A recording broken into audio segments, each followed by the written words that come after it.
Welcome, friends. Have you ever felt weighed down by the pressure to be perfect? Does the fear of not being enough hold you back from living a wholehearted and fulfilling life? Today, we are diving into the Gifts of Imperfection by Brené Brown, a life-changing book that encourages us to embrace our imperfections and live authentically. So, grab your favorite drink, get comfortable, and stay with me as we unpack the powerful lessons from this masterpiece. Before we dive in, make sure to like this video, share it with someone who could use a little inspiration, and subscribe to our channel for more such content. Let's get started. Section 1. Understanding the core message. At the heart of the Gifts of Imperfection is the concept of wholehearted living. Brené Brown describes wholehearted living as a way of engaging with the world from a place of worthiness. It's about waking up every day and believing, I am enough. This belief empowers us to let go of the need for perfection and embrace our vulnerabilities. Brown identifies 10 guideposts that help us cultivate this wholehearted way of life. These guideposts are not strict rules but practices we can adopt to live more authentically and courageously. Section 2. The Power of Vulnerability. One of the central themes in the book is vulnerability. Contrary to popular belief, vulnerability is not a sign of weakness. Instead, it's the birthplace of creativity, connection, and authenticity. When we allow ourselves to be vulnerable, we open the door to meaningful relationships and genuine joy. Brené reminds us that it's okay to admit when we don't have all the answers. She emphasizes that embracing vulnerability allows us to break free from the shackles of shame and the fear of being judged. Section 3. Letting go of perfectionism. Perfectionism often masks itself as a motivator, pushing us to do more and be more. However, Brown explains that perfectionism is rooted in the fear of being seen as flawed. It's not about self-improvement, it's about seeking approval from others. The guidepost here is to cultivate self-compassion.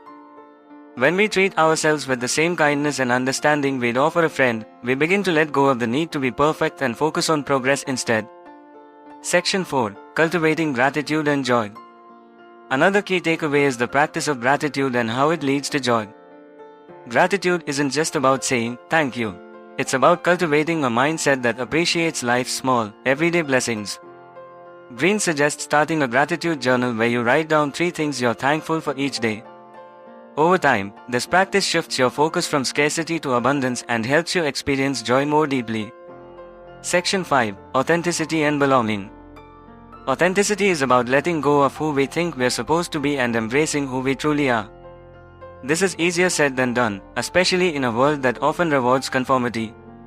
Brown stresses that true belonging doesn't require us to change ourselves to fit in. Instead, it's about being accepted for who we are. And to experience this sense of belonging, we must first accept ourselves. Section 6. The courage to set boundaries. Wholehearted living also involves setting boundaries and learning to say no when necessary. Many of us struggle with this because we fear disappointing others. However, Brené points out that saying no allows us to say yes to things that truly matter. Setting boundaries is an act of self-care, not selfishness. It helps protect our energy and ensures we are not constantly overextending ourselves. Section 7. Embracing creativity and rest. Another powerful lesson from the book is the importance of creativity and rest. Brené argues that creativity is not a luxury, it's a necessity for wholehearted living. Whether it's painting, cooking, or gardening, creative activities allow us to express ourselves and recharge our spirits. Equally important is the need for rest and play. In a culture that glorifies busyness, taking time to rest can feel indulgent. However, Brené reminds us that rest is essential for our well-being and productivity. Section 8. Developing resilience. Resilience is the ability to bounce back from adversity, and it's a skill we can develop.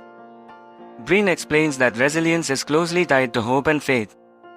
Hope is not about wishing for the best, it's about believing that we have the power to overcome challenges.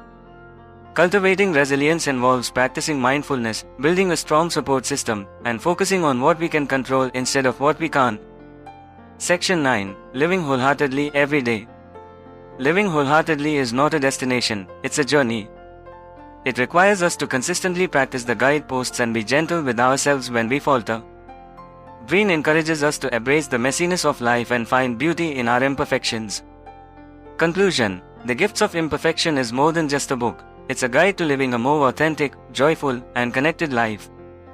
By embracing our imperfections and practicing the 10 guideposts, we can unlock the courage to show up as our true selves. Thank you for joining me on this journey today.